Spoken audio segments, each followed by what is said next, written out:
오늘 이 저녁 헌신을 다짐하시는 우리 남전도 회원들에게 오늘 봉독한 말씀을 중심으로 헌신하는 이들이 가져야 될 자세가 어떤 것인가 하는 것들을 한 4가지 측면으로 생각해 보고자 합니다.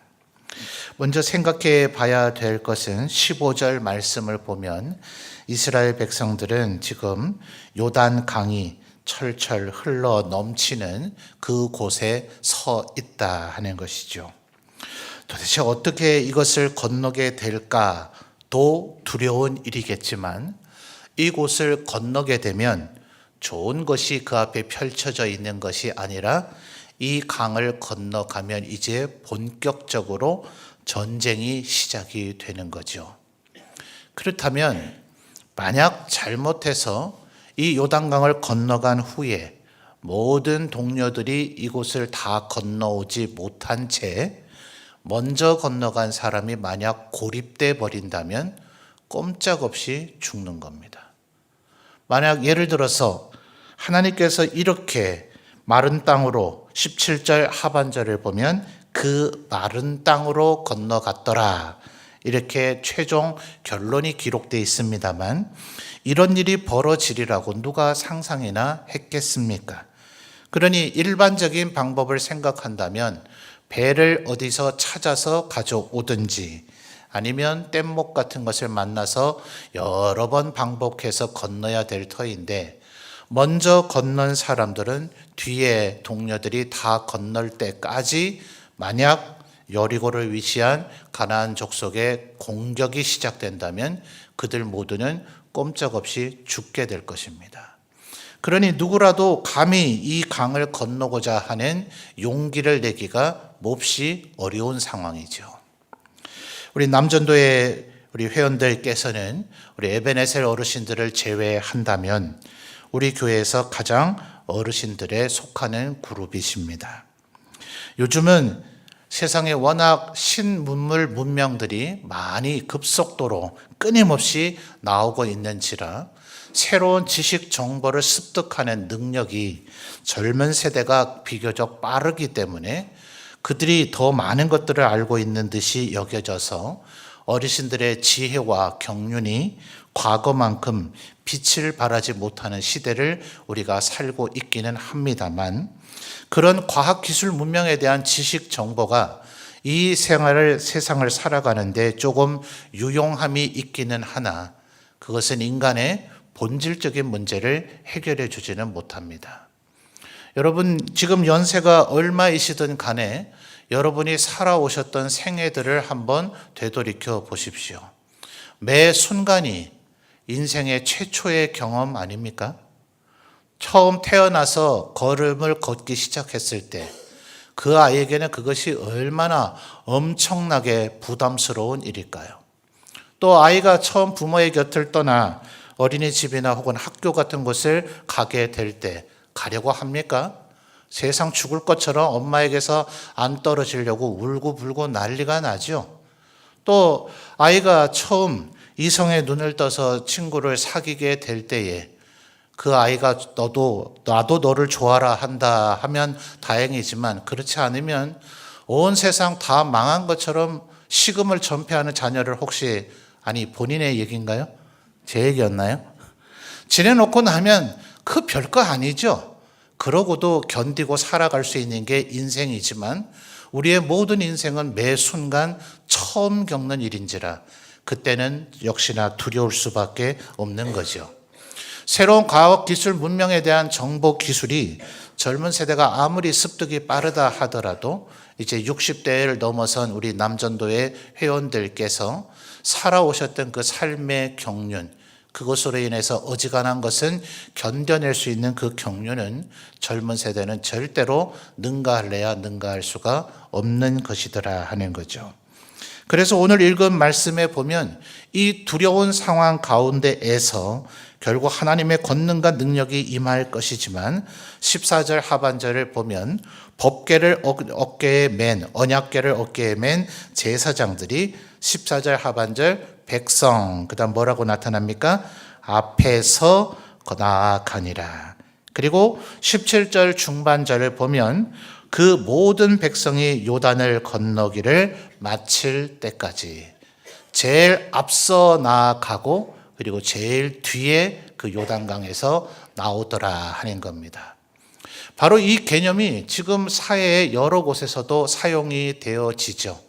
예를 들어 엘리베이터가 얼마나 위험하겠습니까마는 초창기 엘리베이터가 시작이 될 때는 가장 책임을 지려는 사람이 먼저 타고 제일 나중에 내리는, 그래서 그런 것은 지금도 배와 같은 전함에서 그런 것을 타게 될 때에 여전히 그 원칙이 적용되고 있죠. 그 배를 끝까지 책임질 선장이 제일 먼저 승선을 하고 제일 뒤에 하선을 하게 됩니다. 소방관들이 불을 끌 때도 마찬가지 아닙니까?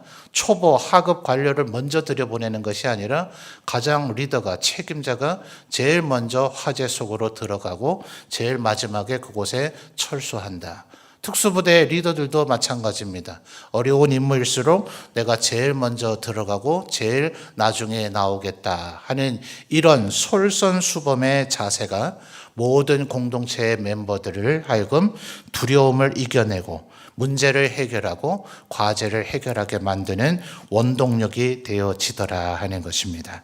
우리 남전도회 회원들께서 무슨 엄청난 어마어마한 기적과 능력을 일으키실 필요는 없겠습니다. 그러나 언제나 앞서서 나아가시고 끝까지 그 자리에 계시는 이런 솔선수범의 모습을 가져주실 때 많은 지식 정보는 있을지 모르지만 여전히 인생의 두려움 가운데 있는 후세대들이 우리 남전도회 회원들의 그런 모습을 보며 함께 그 길을 나아가고 뒤따라갈 수 있을 것이다 하는 것입니다.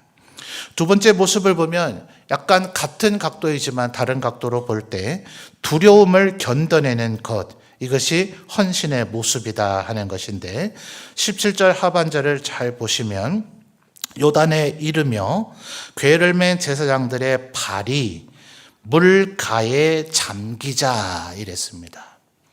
자, 저는 이 말씀을 볼 때마다 참 궁금증이 있어서 여호수아서와 관련된 새로운 주석들이 나온다 하면 굉장히 열심히 찾아보는데 아마도 신학자들은 여기에 큰 관심사는 아닌 것 같아요. 그리고 또 사실 성경이 정확한 결론을 주지 않고 조금 모호한 속에 있으면 그냥 모호한 대로 둬야 되지, 그걸 이렇다 저렇다 말하는 순간 이단이 되는 빌미가 됩니다. 그러다 보니 굳이 아주 중요한 주제가 아니니 거기에 관심과 의견을 표하지 않은 것이 아닌가 하는 생각이 드는데 저는 여전히 궁금증을 멈출 수가 없어요. 제사장들의 발이 젖었을까요? 안 젖었을까요? 제가 궁금한 게 이겁니다. 그래서 이 여호수아서와 관련된 수많은 주석들을 아무리 찾아봐도 그 부분에 대해서 코멘트를 안 해요. 별 관심사가 없는 것 같아요. 발이 물가에 잠기자라는 요 단어만 생각하면 발이 젖은 거죠. 영어 역본들을 보면 their feet, 그들의 발이 touch, 건드렸다. 또 water's edge, 물 끝을 건드렸다라고 했으니 아마 물에 젖었다고 봐야 될 겁니다. 우리가 흔히 생각을 할 때 홍해가 갈라지는 모습과 요단강을 건너는 모습을 자꾸 혼동해서 비슷한 이미지로 생각을 합니다만, 홍해는 밤새도록 하나님께서 동풍을 강하게 불게 하셔서 그 동풍이 바다의 물을 쳐내버렸기 때문에 양 사이로 긴 바다의 벽 사이로 터널처럼 길이 뚫려버린 거죠. 바다를 쳐내서 길을 낼 정도로 광풍이 불었으니 어디서 만들었던가요? 애니메이션 같은 것을 만든 것을 보면 그 홍해 사이를 건너가는 이스라엘 백성들의 모자 같은 것이 바람에 날려갈 정도로 여전히 이스라엘 백성들이 그 홍해를 건너는 동안 강력한 바닷물을 쳐냈던 그 바람이 난 길 사이로 계속해서 불고 있었던 것이고, 바람을 이렇게 뒤에서 맞으면서 이스라엘 백성들이 건너갑니다. 그런데 이 요단강은 좀 그렇지 않죠. 16절을 잘 보십시오.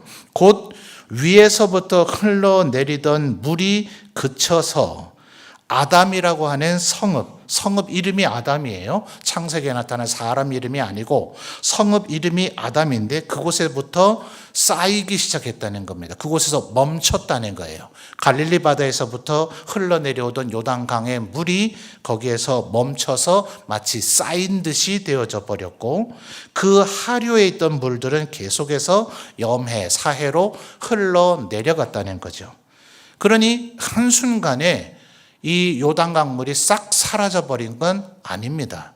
그리고 하나님께서 이들이 믿음으로 건널 것을 미리 예단하셔서 이 요단강 물을 미리 멈추게 해주셔서 다 사라져 버린 후에 제사장들의 첫 발을 내딘 것이 아니라 제사장이 첫 발을 내딜 때로부터 북방에 있는 아담 성읍에서부터 물이 흘러내려오는 것이 멈췄다는 거예요. 그래서 저는 이런 여러 가지 표현들을 종합해 볼 때 성경이 정확하게 얘기하고 있지는 않지만 제가 이해되는 바로는 제사장들의 발이 조금은 젖었을 거예요. 만약 이 요단강 물이 그대로 계속 흘러내려오고 있는 상태로 있었다면 한 발짝 내디디면 발바닥에 젖었을 것이고 두 발자국을 내디디면 발목까지, 더 들어가면 종아리까지, 그 다음엔 무릎까지, 그 다음에는 허리까지 이렇게 젖어 들어갔었어야 될 것인데 제사장들이 한 발 한 발 내딛기 시작하자 물 수위도 동시에 계속해서 낮아지고 있었기 때문에 아마도 발바닥이나 발목 전까지 외에는 젖지 않았을 것이다. 점점 안으로 들어가면 수심이 깊어져야 정상인데 수심이 깊어지지 않고 북쪽에서 내려오는 물량이 멈춰버렸기 때문에 강의 수위가 점점 낮아져 버리는 지경에 이르러서 17절에 말한 것처럼 마른 땅에 굳게 섰다. 그러니 요단강의 가장 중심, 수심이 가장 깊은 위치에 제사장들이 가서 설 때쯤에는 물이 바닥을 드러냈다. 이렇게 지금 이해하는 것이 맞지 않겠나 싶습니다. 지금도 유튜브를 보시면 우리나라 연예인들 박미선 개그우먼이 권사님이신가 보더라고요. 조혜련 씨하고 이렇게 성지를 방문을 해서 현재 있는 목사님의 안내를 받아서 이것저것을 다녀온 것이 영상들이 유튜브에 많이 올라와 있습니다. 이 두 분의 영상만으로도 이 두 분뿐만 아니죠. 수많은 분들이 예수님께서 세례를 받으셨을 곳이라고 여겨지는 곳, 무슨 근거로 왜 여기 조금 논란들은 있습니다. 그러나 어쨌든 그 이스라엘에 있는 현지 분들이 아마도 여기였을 것이다 라고 여겨지는 곳을 그곳을 방문하는 관광객들이 대부분 갑니다. 두 분도 거기에 간 동영상이 올라와 있는데 강폭과 수심이 굉장히 얕아요. 이걸 강이라고 불러야 되냐 싶을 정도로 그 두 분도 굉장히 놀라합니다. 또 밑바닥에는 이제 머드 성분들이 섞여 있기 때문에 눈으로 볼 때는 완전히 흙탕물로 보여져서 농담처럼 이래 놓으니 나만이 안 들어가려고 했겠구만. 마치 더러운 물 같아서 들어가면 병이 낫는 게 아니라 없던 병까지도 생길 것 같은 느낌이 드는, 눈으로 볼 때는 약간 꾸정물처럼 보이는 그런 이미지입니다.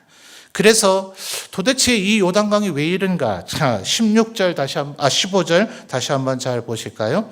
요단이 곡식 거두는 시기에는 어땠다고요? 항상 언덕에 넘치더라. 그래서 그 동영상만 보셔도 거기서 이런 얘기를 합니다. 우리 시청하시는 분들이 요단강이 늘 이럴까봐 걱정이 되네요 라고 하면서 계단을 내려가는 콘크리트 구조물 옆에 벽에 금이 그어져 있어요. 몇 년 몇 월에 여기까지 물이 찼었다. 이제 그걸 표시해 놓은 것이 있습니다. 그러니까 마치 우리나라 기후와 비슷합니다. 강들이 가뭄의 시기에는 거의 바닥을 드러내듯이 되고 있다가 장마철이 되면 엄청난 수량으로 인해서 거의 홍수물처럼 흘러가게 되는 거죠. 그래서 지금 15절의 이 상황은 바로 그런 상황을 묘사하고 있을 겁니다.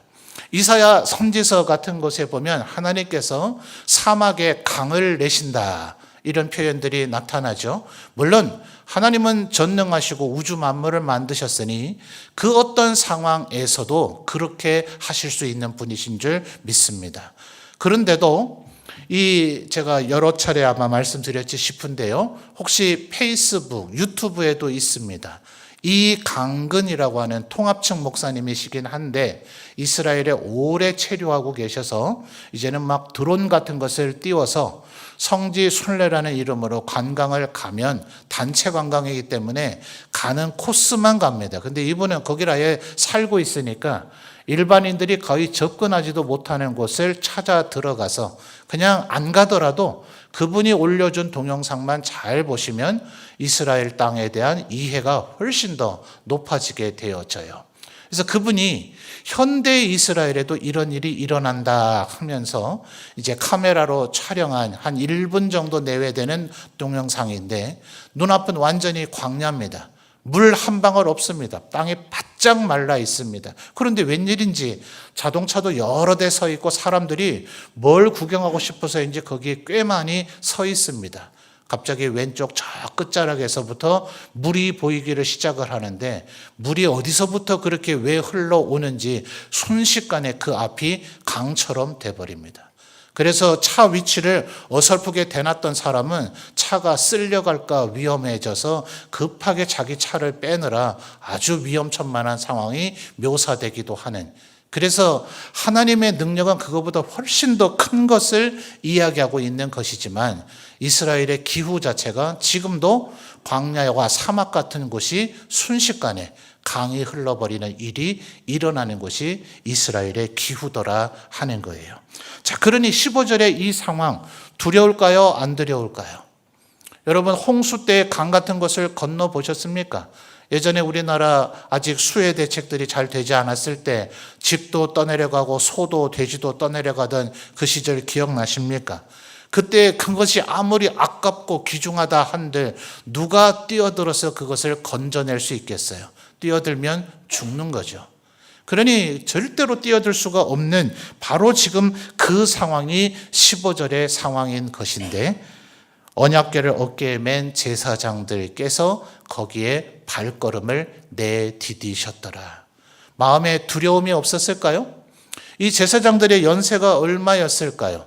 레위기를 보면 이 레위 지파 가운데서 아론의 후손들이 몇 살 때부터 제사장의 직무를 수행하는가 이런 것들에 대한 자세한 규정이 있는데 아마도 설마 하나님의 언약궤를 매는 것을 이제 갓 제사장 직무를 시작한 젊은 제사장에게 맡기지는 않았을 겁니다. 무게가 꽤나 무거운 것이기는 하지만 그래도 연륜이 있는 그 레위 종족 아론의 후손들로 한 집안이니 집안의 어르신들께서 이 언약궤를 매지 않았을까. 아마도 우리 남전도의 회원들에게 해당되는 연배의 분들이 언약궤를 매지 않았을까 생각이 됩니다. 무게가 그 레위기와 출애굽기를 보면 어떤 재질의 목재로 만들고 어떤 길이, 어떤 두께, 어떤 높이로 또 거기에 금으로 쌌다 하는 그런 여러 표현들을 보아서 현대에 그 모형을 만들어낸 여러 그룹들이 있습니다. 그래서 그들이 만들어내고 제작을 해본 결과에 따르면 약 200kg에서 300kg가량이 된다 하는데 4명이 매는 것이 가장 일반적으로 보여집니다. 자, 어깨에 75kg를 걸쳤습니다. 그리고 제사장들이 입도록 되어 있는 에봇, 이것은 쉽게 얘기하면 우리가 사극에서 흔히 보는 두터운 갑옷을 생각하시면 됩니다. 물에 들어갈 때 그런 옷차림은 절대 위험하겠죠. 빠져 죽습니다. 자, 그런 복장을 갖추고 어깨에 그 무거운 언약궤를 메고 물이 철철 흘러넘쳐서 마치 홍수가 난 것 같은 그곳에 첫 발걸음을 내딛는다. 16절에 일이 벌어지리라고 누가 상상할 수 있겠어요? 전혀 없었던 일입니다. 아무리 인생의 경험과 연륜이 있었던 어른들이라 하더라도 그들도 평생에 경험해보지 못한 일이지만 그들이 두려움을 극복하고 첫 발걸음을 내디뎠을 때 모든 이스라엘 백성들이 그곳을 건널 수 있었다. 그래서 헌신은 곧 두려움과 싸우는 용기다. 이렇게 말할 수가 있을 것 같습니다. 세 번째로 생각할 때에 이미 살펴본 내용이기도 합니다만 17절에 이 제사장들이 언제까지 서 있었다고요? 제일 앞에서 서 있었고 마지막 모든 백성들이 건너기를 마칠 때까지 서 있었다면 와, 이 제사장님들은 요단강 가장 깊은 그곳에서 얼마나 오랜 시간 서 있었을까요? 아까 말씀드렸듯이 홍해의 갈라짐처럼 거대한 터널을, 종대라 그러죠. 이것을 앞뒤로 서서 건너는 것, 종대 형태로 건너지는 않았을 겁니다. 북방의 아담이라고 하는 성읍에서부터 물이 흘러내려오는 것이 멈춰버렸으니까 좌우로 굉장히 넓은 지역이 마른 땅이 됐을 것이고, 꽤나 일시에 빠른 걸음으로 건널 수는 있었을 거예요. 그러나 그 이스라엘 백성들 가운데도 17절에 그 모든 백성들 중에는 몸이 불편한 분도 있었을 것이고, 나이 어린아이도 있었을 것이고, 아주 연로하신 어르신들도 있었을 것입니다. 장정만 60만이니 아이들, 어린이들, 또 여인들, 또 어르신들까지 하면 아마도 250만에서 300만까지 보는 신학자들이 있습니다. 한번 상상을 해보십시오. 좌우로 아무리 넓게 긴 요단강을 건널 수 있는 영역이 확보되어졌다 하더라도 약 300만 명 가까운 사람들이 그 강을 건너가려면 몇 시간은 걸려야 되지 않을까요? 여러분, 한번 두터운 옷을 입고 어깨에 무거운 짐을 지고 한번 2-3시간 서 있어 보시겠습니까? 이것은 정말 많은 인내심이 있어야 될 것인데, 그들이 모든 백성이 건널 때까지 그 수고를 견뎌냈었다. 결국 헌신이란 인내다라고 말할 수가 있을 것 같습니다. 자, 그 이후에 또 한 가지 일이 벌어지는데, 하나님께서 4장을 보시면, 오늘 읽지는 않은 내용입니다만 하나님께서 여호수아에게 명령을 내리시죠. 강 안에 있는 돌과 강 밖에 있는 돌은 다를 수밖에 없지 않아요? 강 밖에 있는 돌은 햇빛과 바람과 비 같은 것들에 의해서 풍파를 겪게 되니 표면이 거칠게 마모가 되기 마련이죠. 근데 물속 깊숙이 있는 돌들은 어떨까요? 아마 그 표면이 매끄럽게 이루어질 겁니다. 대구에 가면 대구 시내를 관통하는 신천이라는 하천이 있어요. 대구 분들이 혹시 기분 나쁠지 모르겠습니다만 제 느낌에는 반쟁이천 비슷합니다. 그거보다야 좀 강폭이 더 크고 수량이 더 많기는 하지만 최대 가뭄의 계절에 물이 말라버리면 그렇습니다. 그러니 아마 대구시에서 언젠가 한 고수부지 양 옆을 정비도 하고 나서 시민들이 보고 좋아라 하라고 그 신천 한 복판쯤에 인공으로 거대한 돌 구조물들을 가져다 놨어요. 전 뭐 하려고 가져다 놨나 저는 이해가 되지는 않지만 물과 관련된 그런 동물의 모형들을 거대한 돌로 매끄럽게 깎여진 것을 갖다 놓은 것을 보면서 저는 이 여호수아 4장의 스토리가 연상이 되어졌습니다. 하나님께서 지금 돌을 두 종류로 운반하게 하십니다. 3절을 보실까요? 4장 3절 우리 성도님들이 읽어주십시오. 시작.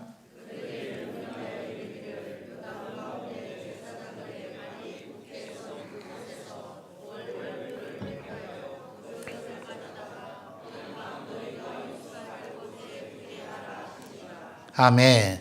제사장들이 서 있던 바로 그 위치에서 돌 12, 뭘 상징합니까? 이스라엘의 12지파를 상징하겠죠.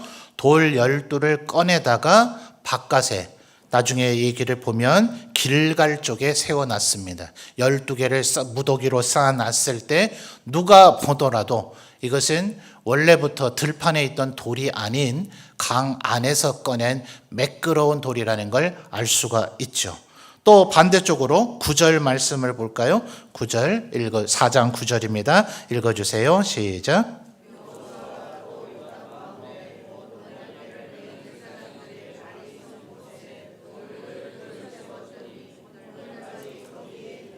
이것은 반대 상황입니다. 강 밖에 있는 돌 12개를 가져다가 제사장들이 언약궤를 메고 서 있던 그곳에 갖다가 쌓아 놓은 것입니다.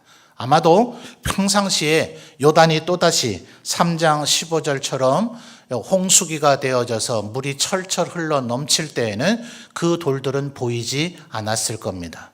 그러나 다시 건기가 시작돼서 강 수위가 낮아지고 했을 때는 그 돌들이 다시 모습을 드러내며 저 돌은 왜 물속에 있는데 저렇게 표면이 거친가? 꽤 오랜 세월 그 요단강을 지나는 사람들마다 반드시 질문할 수밖에 없었을 겁니다. 무엇이죠? 하나님께서 요단강을 이렇게 건너도록 하셨다.